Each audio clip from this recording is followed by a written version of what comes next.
Om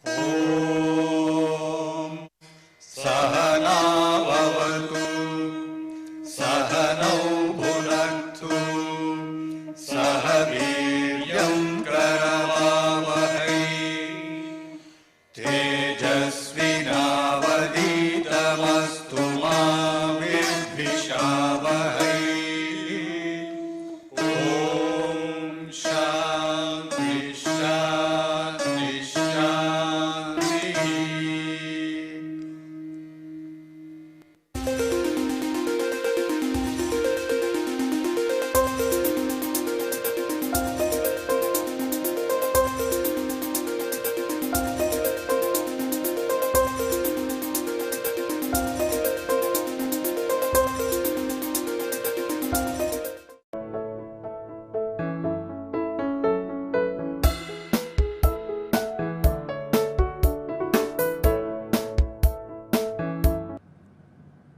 I am going to give a set of lectures on mechanical measurements.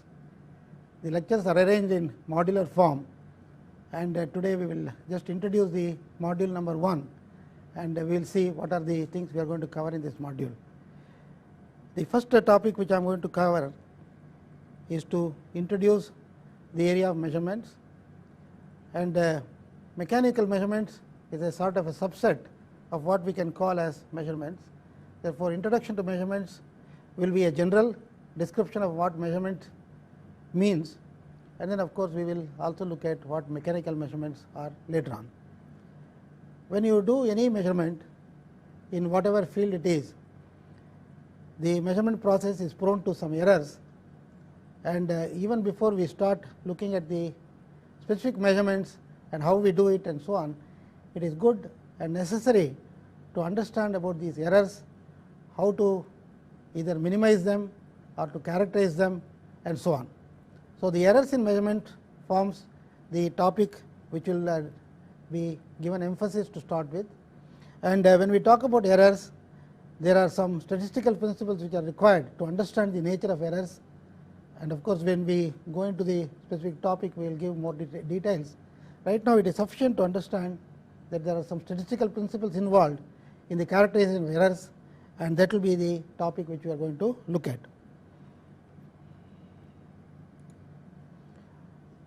When once we have made or performed a set of measurements in whatever field it is, one would like to look at the data in the form of a summary, and when we want to communicate it to somebody, we should be able to tell him or her what exactly is the role of this measurement, what it has achieved in terms of what is useful to the person who is going to look at that.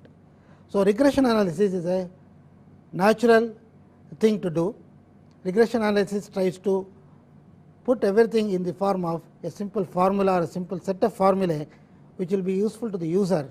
Instead of going through the various measurements we have performed and understanding them, one can simply go to the results in the form of a regression analysis and look at that, and that will give us information about what the experiments have achieved. When we talk about regression analysis, naturally we would like to look at what is called correlation, or the relations existing between different quantities which we have measured, and to understand whether these correlations are good or bad, whether the correlations are really not an artifact which has come out of our faulty understanding of what has happened, whether it is proper to do the way we have done the regression analysis and so on. This is understood by looking at what is called a correlation. The next topic which we will look at in this module 1 will be estimation of uncertainty, and this will be followed by a good presentation of data in what we call as a good presentation of data. Good presentation means it must be understood by the user without coming to the person who has made the work. So, he must be able to understand what has been achieved without the help of anybody. So, it should, the work should speak for itself. Therefore, the presentation of data is a very important part of this process. And the last topic in the module number 1 would be the design of experiments. We will talk about how to conduct the experiments, whatever may be the type of experiment we are going to do, how to organize the different instruments, how to look for the proper instruments to be used for the measurement in the particular experiment we may have in mind. then how many data to collect, what kind of variations or ranges of data we should have, and so on and so forth. This is what will be the final part of this module 1, which will be on the design of experiments. With this overview, I am going to the first lecture in this series, which is just an introduction to the study of mechanical measurements. Measurements can be classified according to the field in which we are going to be working. Electrical measurements, of course, describe measurements in electrical engineering or electrical sciences. Measurements in physics or physical sciences have their own flavor. Measurements in biological sciences, they have their own flavor, and so on. And mechanical measurements pertain to measurements which we undertake in mechanical engineering to describe various systems which we meet with in practice. There may be thermal system, there may be mechanical system involving measurement of length and velocity, acceleration, and so on. It could be thermal, for example, temperature measurement, pressure measurement, anything which has to do with the thermodynamic characterization or thermal characterization of systems, which will come under that category. And then, of course, measurements which may be, there are various ways of classifying measurement, which will of course come to as we go along. So this slide shows the need for measurements. I am trying to make out a case for why we want to measure. So there are several reasons why one would like to make measurements. So the central question is why we want to measure. There are, in my opinion, there may be many other reasons depending on who is going to talk about it. In my view, there are two important reasons and a third reason which I am not going to give much importance, and let me just go through the reasons. One is to generate data for design, because engineering and mechanical engineering is mostly concerns itself with making of things, design of things, and then making of things or manufacturing the things. And in this, a lot of information is required in the form of data regarding the mechanical behavior, thermal behavior, and other behavior of the system under consideration. Whatever we are designing requires a lot of data to support the design activity. That is one of the most important things, and therefore I will concentrate on generation of data for design as one of the most important aspects of why we want to measure. The second and more basic reason why measurement is undertaken is to generate data to validate. That means if there already a theory is proposed or existing, to validate the theory we require a set of data to be collected, an experiment should be to be performed, and we want to validate the theory. Either validate, or of course we can also have an experiment which may show that the theory is not valid. So validation of a theory which is proposed either by you or by somebody else, that is one reason why we want to generate data by doing some experiments. The second one is to propose a theory based on a set of measurements. Actually, if we go back and go through the growth of science, modern science, science developed as an experimental activity. Science is the scientific method itself means conducting experiments, then making some theoretical framework, and then finding out whether the theory is going to be valid in all cases, and then if it is not valid, then refine the theory so that it can be made to be valid for different cases which we may have not understood earlier, and in other words to make predictions based on the theoretical framework. And to validate these, again we go back to the experimental method, and therefore the scientific method and the experimental method are one and the same. So generate data to validate or propose a theory is one of the most important activities and which is required for the growth of science. There is a third aspect which is also very important, and this is measurement for commerce. We are quite aware that whenever we go to a shop or whenever we go out and buy something, the commodity which we measure or which we buy is going to have some measurements. Either it may be a certain length of a piece of cloth, the width of a piece of cloth, or it could be a volume of some material like petrol or oil and so on. So we would like to make as accurate a measurement as possible of these quantities. So commercial aspects also sometimes play a role as to what kind of measurement method we are going to use, how accurately the measurement has to be made, and so on and so forth. So, the three important measurement reasons for making measurement are: 1, generate data for design; number 2, generate data to validate or propose a theory; and number 3 is for commerce. And in this set of lectures, we will be interested only in the first two, that means generate data for design and generate data to validate or propose a theory. So, with that brief idea about why we carry out measurements, let us look at the categories of measurements. In fact, there may be different people might put it in different ways. I am going to just give a possible way of categorizing the measurements. So, there are in fact only two major categories. One we call as the primary quantity, which is shown in the slide, and a second one I call as the derived quantity. I will describe more fully in a moment. This is regarding the quantity we are going to measure in our experimental process or in a measurement process. Primary quantity, for example, I can think in terms of temperature of a system or length of an object. This is the primary measurement which can be done possibly using a single instrument. For example, time. I am going to use a clock and I make the measurement. There is nothing more to it. There is no division possible. Time is the measured quantity, and there is only one quantity I am going to talk about when I am making the measurement of time or time duration of a process. However, when we talk about the derived quantity will assimilate into itself several different measurements. As example, I can give, for example, velocity. Velocity is the distance travelled by a certain moving object divided by the time it has taken to cover that particular length of travel.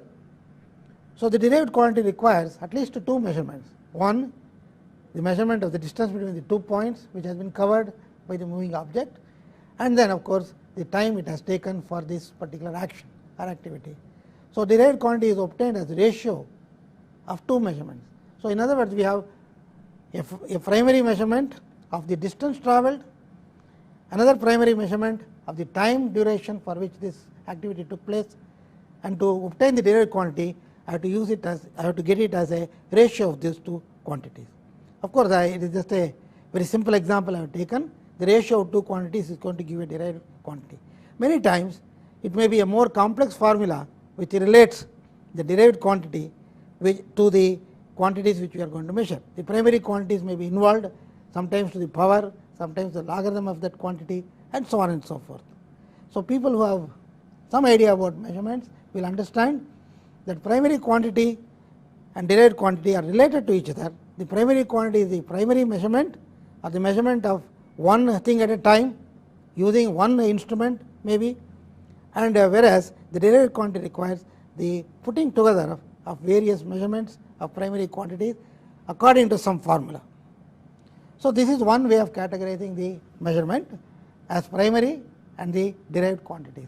In fact, we are going to use this theme of primary measurement or primary quantity measurement and a derived quantity measurement throughout the set of lectures which we are going to give on mechanical measurements. Sometimes we also look at the method of measurement as either a probe method or the intrusive. That means that we are going to put an instrument into the measuring process, something which we are measuring. We are going to introduce an instrument right into the system, and then of course, the probe will to some extent, even if it is very small, it is going to disturb the system, and assuming the disturbance is very small, we will try to make the measurement. So, the intrusive measurement of course is easier to do, sometimes many times it is cheaper than the non-intrusive type. The non-intrusive type requires a lot more of money to be spent on the method of measurement, the instrument and so on, but the non-intrusive, if it is truly non-intrusive, it is not going to affect the measured quantity. Of course, in a very basic way, any measurement will to some extent intrude with the system about which we want to understand and what we are going to measure. It is a very philosophical question, but here we are talking about in a very restricted way.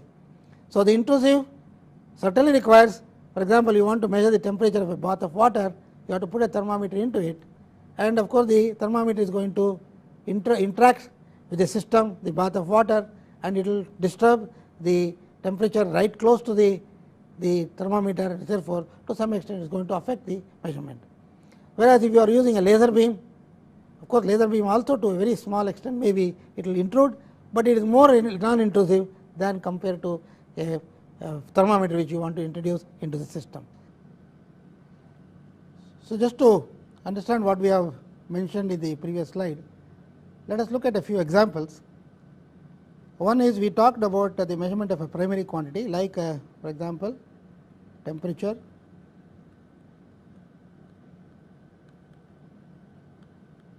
presumably it can be measured using a single instrument or a very simple instrument like a thermometer. Another example would be the measurement of power.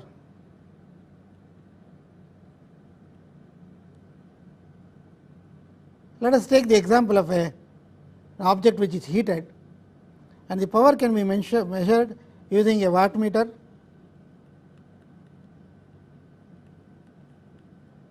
temperature could be measured using a thermometer,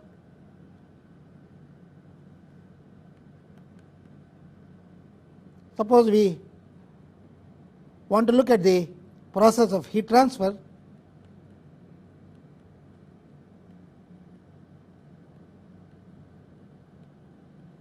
We measure the temperature of the object, we measure the power which is given to the system, then the heat exchange is measured in terms of a flux which is nothing but power divided by unit area, and you will realize that power itself is a quantity which is per unit time. Therefore, when I say heat exchange process, I am talking about a flux which is the ratio of power per unit area, and the power is measured using the wattmeter, and the area has to be measured using subsidiary measurement.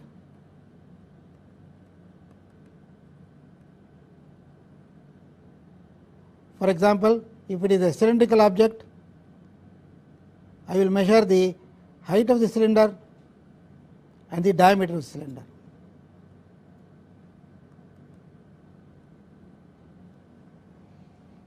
So, if I am interested in finding out the effectiveness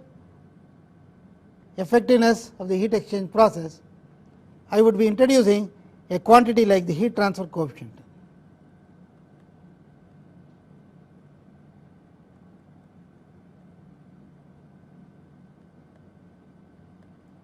So, this example will show exactly how many different things we have to measure for obtaining this quantity called the heat transfer coefficient. We can define this as power dissipated per unit area, that is the flux, divided by the temperature difference. Between the system and the surroundings to which the heat is being transferred. So, let us use some symbols, and then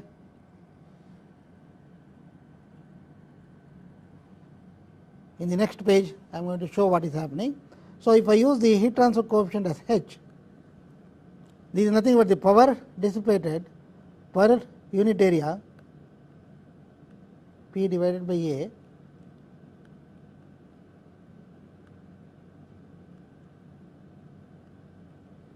divided by delta T, the temperature difference. So, the quantity which I am interested in finding out, the heat transfer coefficient, requires measurement of power, one primary quantity which is being measured. Area itself may involve measurement of the height of the cylinder and the diameter as I indicated. Therefore, two measurements are going into this, and of course, here I have the temperature of the system and the temperature of the coolant, or what is taking away the heat. So, essentially if you look at this particular simple experiment of determining the heat transfer coefficient, for heat transfer from a cylindrical object to a coolant which is flowing around it, I require 1 power measurement, 2 length measurements and 2 temperature measurements. So, the total number of measurements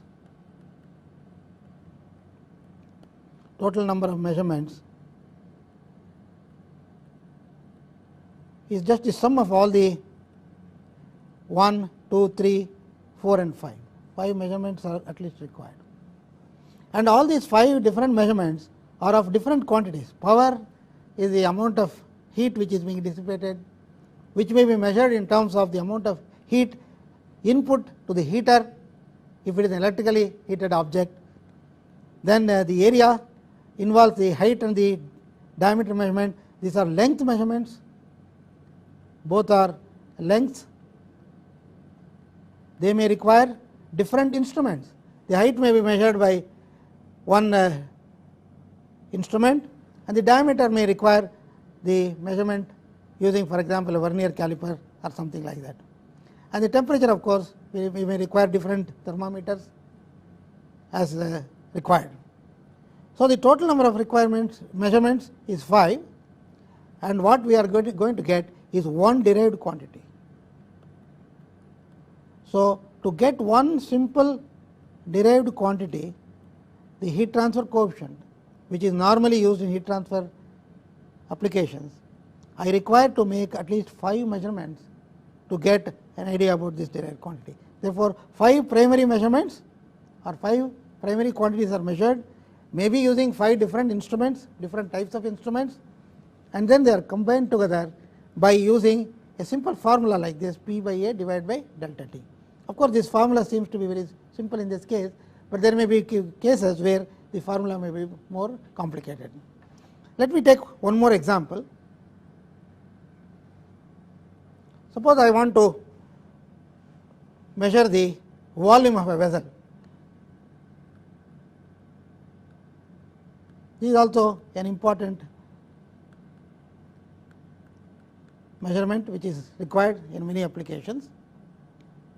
There are several different methods. Let us just look at 1 or 2 ways of doing it. One is, of course, to measure the dimensions, measure the internal dimensions of the vessel, and using a formula to calculate the volume, and then of course use a formula.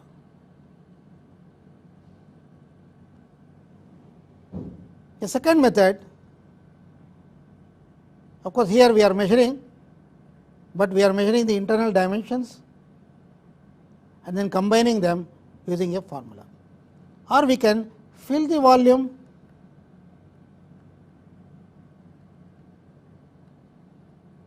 with a liquid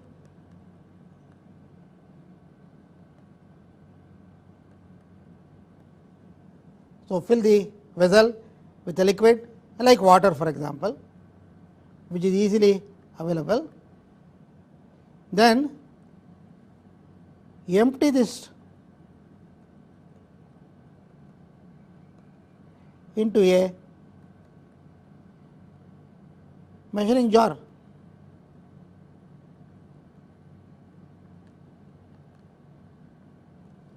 So, let us look at the difference between these two methods of measurement.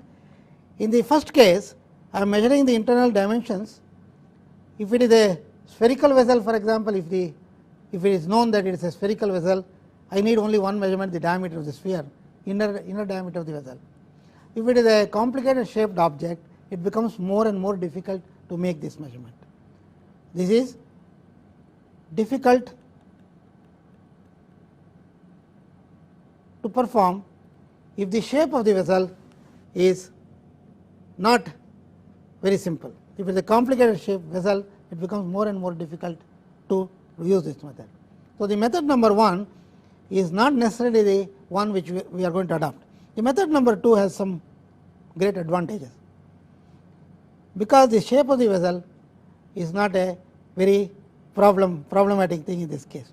You just fill it with water and then transfer this to a measuring jar measuring jar is nothing but a vessel of known shape. So, whatever is occupying the vessel whose shape may be non-uniform, which may have which may be a complicated shaped vessel, I am going to transfer it to a vessel whose shape is very simple and straightforward. Maybe there are graduations on the sides of the vessel, so that I can simply read out the volume directly from that. So, you see that these two examples are given. This example of measuring the volume of a vessel is an interesting example, because it shows how you can change the method to suit the particular measurement which we want to perform. If it is very complicated, you can reduce the complexity by going for a simplification, as I have indicated here. So, we have talked about primary and derived quantities. I have given one or two examples which indicate different types of measurements and the number of measurements required for a derived quantity obtained, and so on. I have also given some idea about how to look for a specific method which is better than another one which you may think of to start with. We will see later that the errors in measurements are linked with the number of measurements we make, and if you can find a method which requires lesser number of measurements, it is likely that the amount of error we make in the measurement or the measurement of the derived quantity will also be smaller. So, with this background, let us look at the intrusive and the non-intrusive methods slightly more in detail, and for this let me use the board.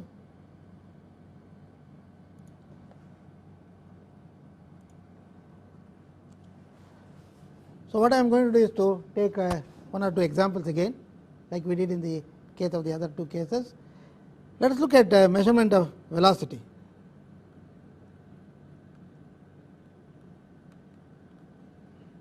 Now, I am interested in measuring the velocity, let us say, of a stream of a liquid or a fluid, of a stream of, let us say, something like air, velocity of a stream of air. There are several methods which are available for doing this, and of course, we will consider more fully when we take up the measurement of velocity in its own right. But right now, what I want to do is to show what are the different possibilities and look at probe type and a non-probe type or non-intrusive.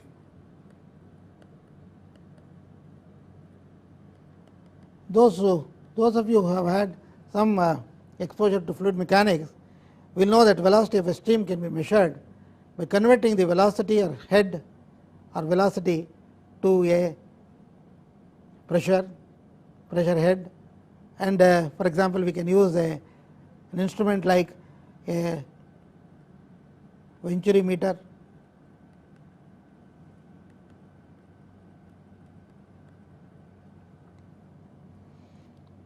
So, in the case of Venturi meter, what we are going to do is we are going to deliberately introduce a change in the area of the cross section of the flowing tube, and possibly we will shape it in the form of a converging diverging nozzle, and therefore, we are going to change the area of cross section and therefore, the velocity of the fluid which is flowing through that.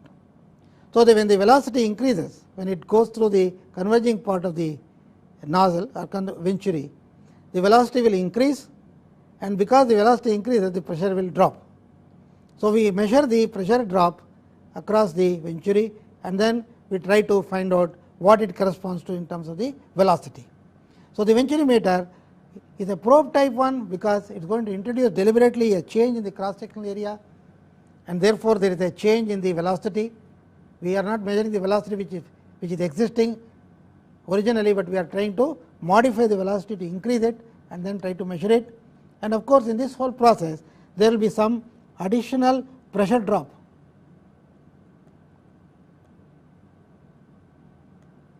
Other than the pressure drop due to the acceleration of the fluid, there will be additional pressure drop due to viscosity, and this cannot be recovered. Therefore, the probe type will certainly give you the velocity of the fluid stream, but it will also introduce some kind of a pressure drop which is a disadvantage. Suppose I use a non-intrusive method. For example, I use a laser Doppler instrument.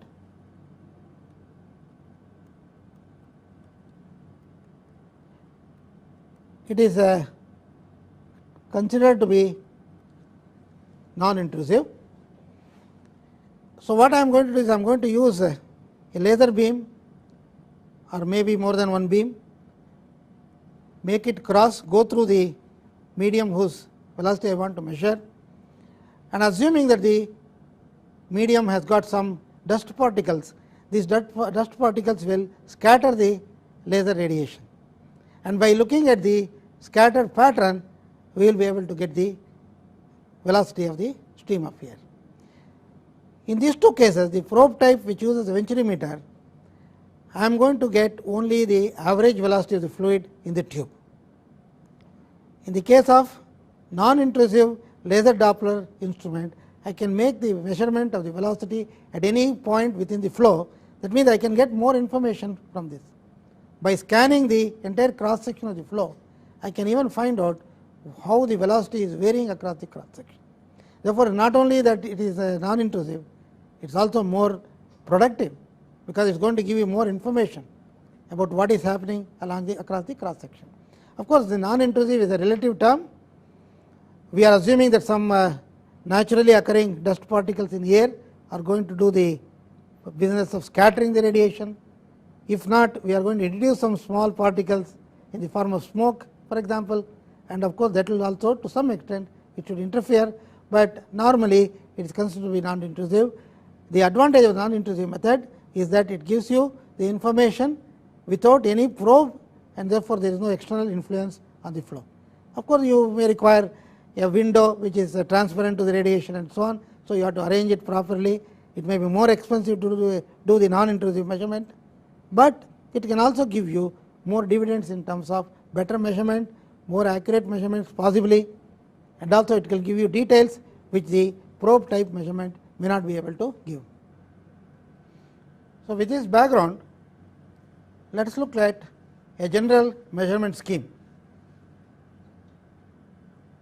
In fact, whatever we are going to cover in this slide is more or less valid universally for any measurement which one is going to make. Now, it need not necessarily be a mechanical measurement, it could be any measurement, and the principles involved are very easily nicely brought out through this simple slide. So, any general measurement scheme must have a quantity which we identify as the measurable or a measured quantity. A quantity of interest to us which needs to be measured is the quantity which we have to focus on. The measurement focuses itself on the measurement of that quantity which is of interest to us. So, a measurement may be a direct one or it may be an indirect one. When I say direct one, you may measure the quantity directly without converting it to another form. So, when you want to convert it to another form, most of the time we want to convert it to the form of an electrical signal, not necessarily. Most of the time it is yes. Many times it could be also a motion of a pointer and so on, but in general we are going to convert the measured quantity to a maybe using a transducer to another form, maybe in the form of an electrical signal, and this requires a detector which will respond to the measured quantity. For example, if I am talking about temperature measurement, I would require a detector which would respond to the change in the temperature. There must be a definite relationship between the temperature and the output of that detector. The output may be either directly an electrical output or it would be some other output which can be converted to the form of an electrical output, and therefore, we require what is called a transducer. A detector and a transducer go together. The detector which responds to the measured quantity or the variation of the measured quantity, and the transducer to change it to the form of a signal which is easy to condition or to manipulate and so on and so forth. And many times the detector and transducer system may also have its own calibration or reference signal. For example, if I am measuring the temperature of an object, I may want to compensate for the variations in the temperature of the surroundings. So, what I have is a reference signal which is produced either electronically or electrically or by having another instrument, such that it is compensating the measurement which you are doing. If it is prone to any influence of the room temperature, I can produce a signal proportional to the room temperature and incorporate in the detector part of the thing. That means that I can compensate. If it varies, I can compensate for the changes of that particular quantity. So once the detector detects or measures the measured quantity in terms of an electrical signal, it can be conditioned to the required, whatever is required by the rest of the things which are shown here. For example, in the case of analog instruments, the signal is usually in the form of either a current or a voltage, and directly it is measured by using an ammeter or an voltmeter or an oscilloscope or whatever. Sometimes, however, we want to condition the signal such that it is in the digital form, because it is easier to manipulate the signal, and therefore signal conditioner can mean many things. It could have some amplifiers, it could also have a digitizer or a to D converter, so that the signal, when it comes out of the signal conditioner, is in the form of electrical impulses, and this could be easily manipulated by a computer. And of course, the signal conditioner will require external power, which is shown here to accompany the signal conditioner. Once the signal is converted to the proper form, whatever is required for the measurement, it goes to the computer through an interface. Can we have a look at the slide, please? So it goes to the computer through an interface, and the computer can do several things. The computer can take the data and manipulate further by using a software. It can make a presentation in terms of a particular, let us say on the computer screen itself, we can look at the signal as it is coming in and see what is happening to it, for example, over a period of time. Or it could be output in any other form, maybe in the form of a chart which is going to be taken out to a printer, or it can produce a signal, whatever signal is coming from the measured quantity here, the detector, transducer and signal conditioner. It may be used for controlling the measured quantity. Suppose we have the measurement of temperature of an oven, for example. I would like to maintain the temperature at a particular value. I can use the signal coming out of the signal conditioner and use a program and use a controller which will maybe turn on the or increase or decrease the setting of the heater and so on, so that we can control the measured quantity to the desired level. So a general measurement scheme is what is shown here, which consists of all the components which I have indicated, and in particular some of them may be missing. For example, if we don't want to control the activity or the measured quantity, the controller may be absent. For example, if I don't want to output in the form of a chart, the printer may be absent, and so on and so forth. If there is no calibration required or the reference signal is not needed for a particular instrument, this may be absent. But in general, these are the many or various components which go to make a general measurement scheme. This is maybe for one particular quantity I have taken. If you have several measured quantities, you have to have a duplicity of these. For example, measured quantity 1, 2, 3, etc. There may be different detectors, different calibration signals, and they all have to go into the same signal conditioner. Maybe we will have to have a multiplexer which will get signals from various detectors in a series of readings, or it will store in one buffer, and from there it will be read into the signal conditioner in a succession, and then it will be taken to the computer, manipulated and used for either for control or output. So the general measurement scheme can be for a single measured quantity like the temperature of a system, or it could be for measurement of several quantities simultaneously. Normally when we set up an experiment in the laboratory, we have as we, for example, we gave some example. We made the measurement of the power, then we made the measurement of temperature of the system and the temperature of the ambient, we measured the area of surface and so on and so forth. Several different measurements are involved at the same time. Therefore, if you want to completely take care of all the signals coming from the various instruments by a central processing unit like the computer here, I would have to duplicate this part, the measured detector and the calibration. This part has to be duplicated, and then it has to be conditioned by a single processor, and that can be easily done now with the availability of fast A to D conversion, then fast computers and so on. It is even possible to do it in real time. Therefore, a general measurement scheme is for measurement of a single quantity or several quantities at the same time.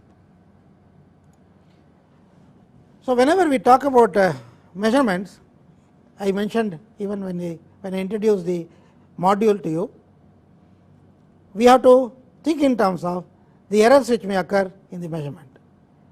For example, if I am talking about the measurement of several quantities A, B, C, D, etc. for a given derived quantity, all these quantities are measured by using an instrument or maybe different instruments, and each instrument has got its own problems in terms of errors, and we will have to see how these errors are going to be characterized, whether we can take care of these errors in some sense, whether we can estimate these errors. Therefore, the first issue which we have to face is the errors.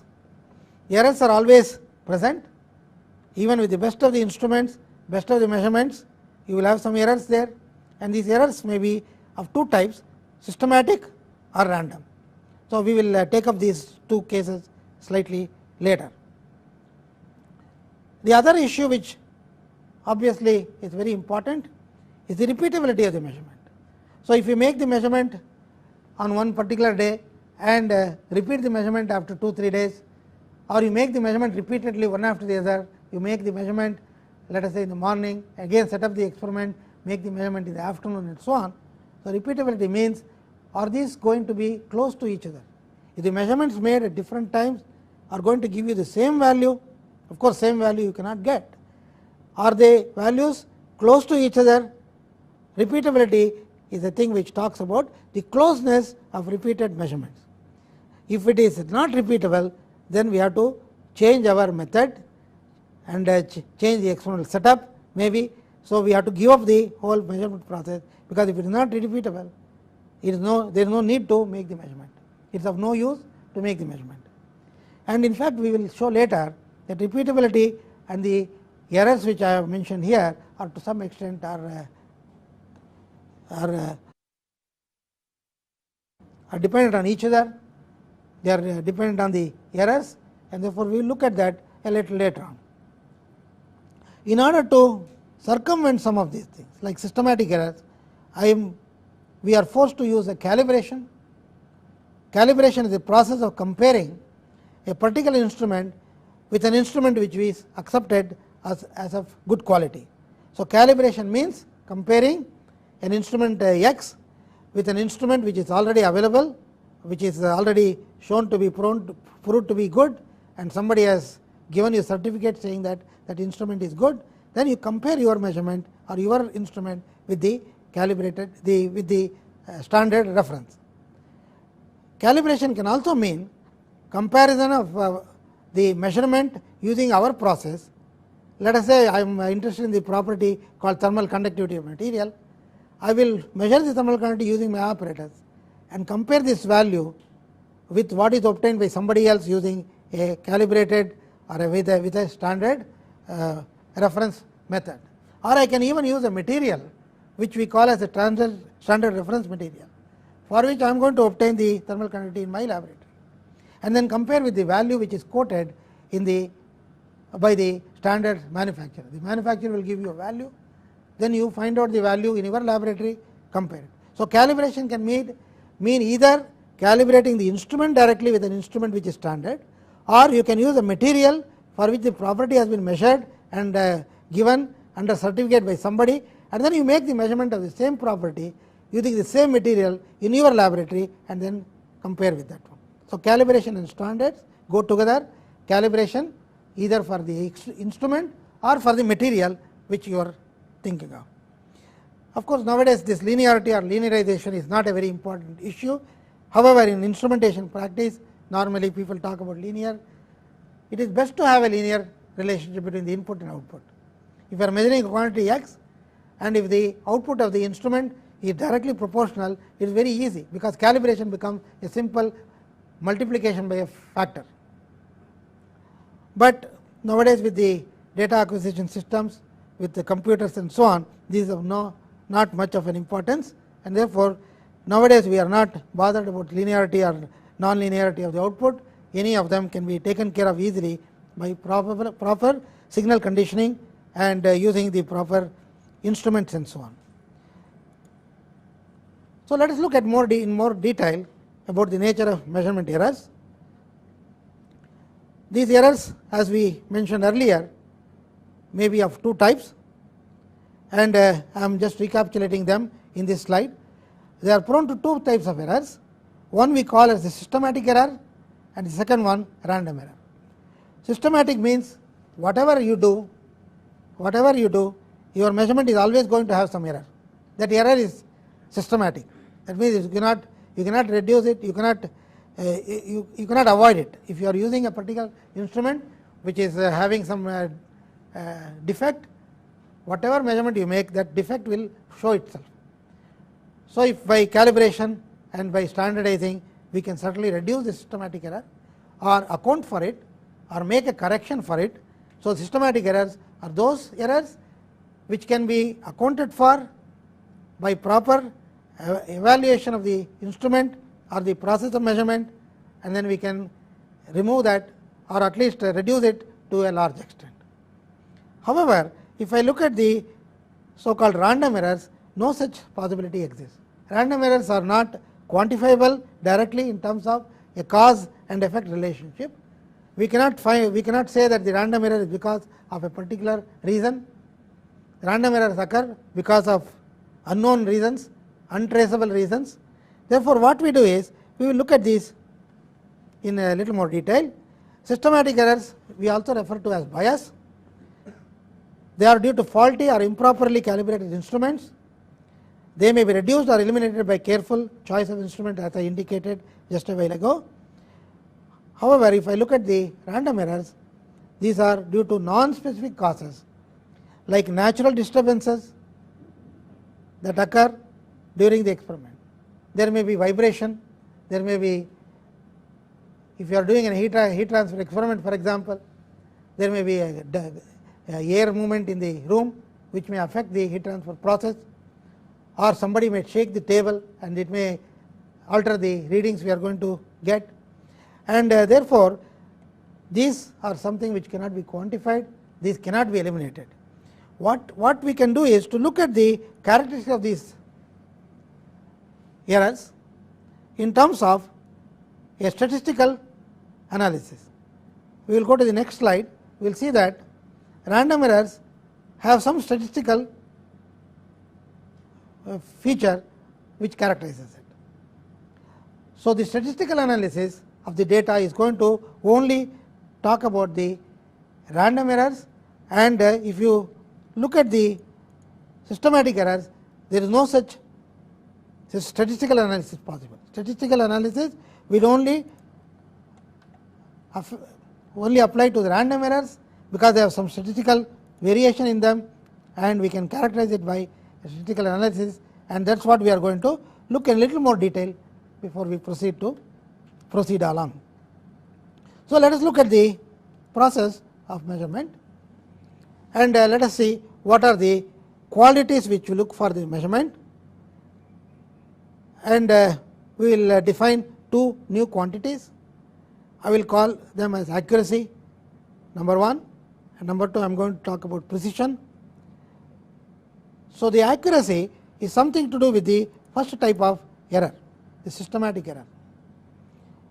For example, if I am measuring a particular quantity whose value is already known to me, if I am measuring a quantity whose value is already known to me from some reference or somebody has already measured it, then the systematic error or the bias will be the difference between the measurement which gave the value which I obtained in my laboratory or by using my measurement process compared to the accepted value for that problem. For example, the acceleration due to gravity g is known to be about 9.81 meter per second squared. So, suppose I make an experiment in the laboratory using a pendulum and make the measurement of the time period of the oscillation, and from that obtain the value of g. It may either come out to be 9.81 or it may be slightly different. So, if I repeat this measurement of the value of g in my laboratory, I may consistently get a value which is either greater or less than 9.81, which is accepted as the correct value by many people. Most people will accept it as the correct value at the sea level and whatever. So, now the difference which I am getting between the measured value I am getting and the measured value, the value which is quoted by others, we will refer to as the systematic error or it is the bias. So, whenever I measure, I am getting a different value. That means that my measurement has got some systematic errors in it, and if I look at the causes for this and if I make a correction or make changes in the experimental setup, I may be able to reduce it or even eliminate it. However, if I look at the random errors, I may make the measurement again and again. I will assume that the bias has been removed or reduced by suitable correction factors or correcting the instrument and so on. Still, every time I make the measurement, I will not get the same value.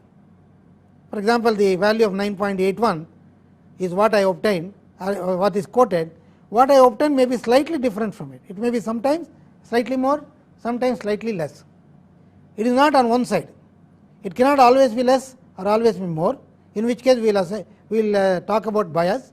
If it is distributed over the correct value of 9.81 by small amount on either direction, either higher or lower, then we can say that the error is somewhat random.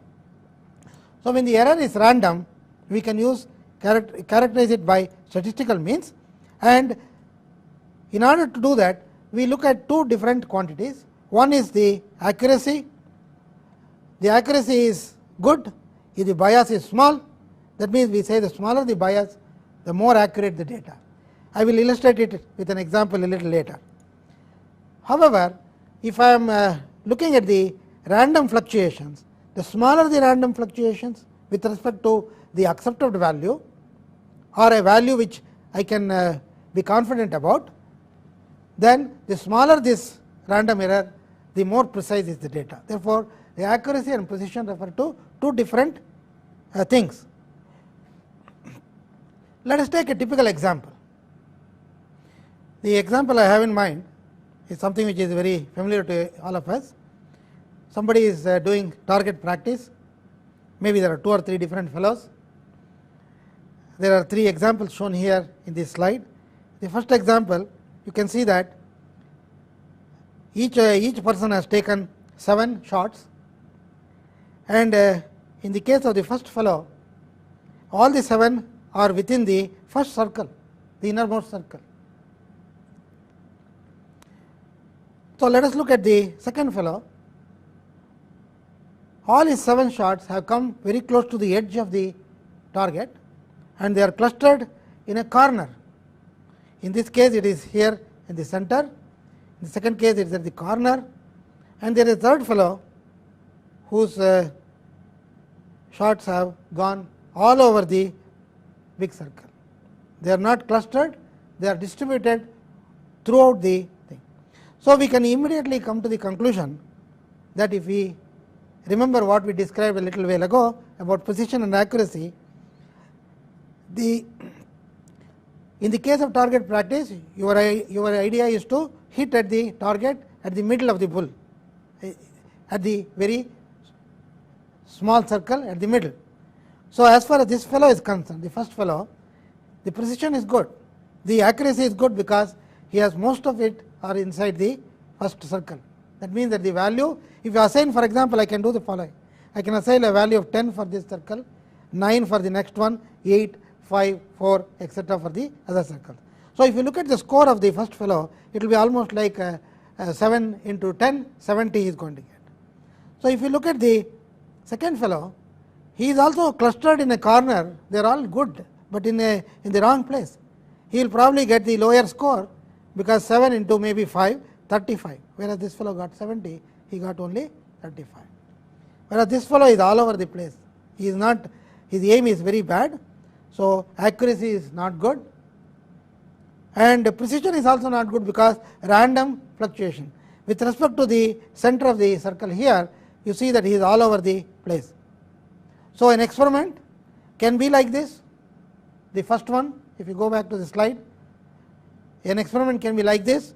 The value of G is 9.81 plus or minus very small value, or like this, where it is all clustered at a corner, it is let us say 8.3 instead of 9.81, and there is this fellow is getting values of G, many, sometimes it is low, sometimes high. So, there is no pattern to it. Therefore, you can see that these three examples are like examples for, one is for good precision, good accuracy, second one is for good precision, he is precise, but he is in that corner, accuracy is poor, and here is a case where it is neither precise nor accurate. Therefore, to summarize what we have been describing, we can generally say that experiments also are like this target practice. One would like to get the best possible value and the most accurate value, and also one must try to get the most precise value with the least amount of random errors. What we will do in the next lecture is to amplify on these, some of these things, try to characterize these quantities and look at a few examples for this. Thank you.